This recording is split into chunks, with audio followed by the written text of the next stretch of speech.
Hey everyone! So today I'm showing you how to use multiple audio outputs on Windows 11. If you want to play sound through your speakers and headphones at the same time, here's how to set it up. Let's get started. All right, first thing, press the Windows key and type Sound in the search bar. Click on Change System Sounds from the results. Now, in the Sound window, go to the Playback tab.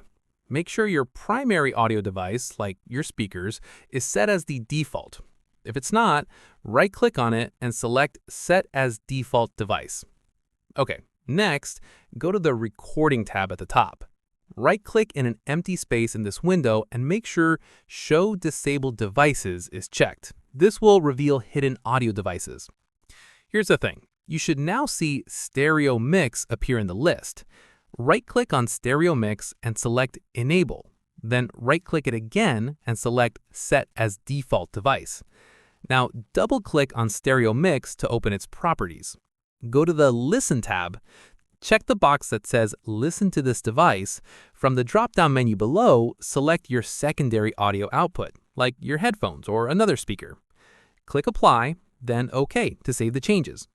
Close the Sound window and restart your computer for the changes to take effect. After rebooting, play some audio. You should now hear sound coming from both your primary and secondary audio devices at the same time. Keep in mind, not all computers or audio devices support this feature.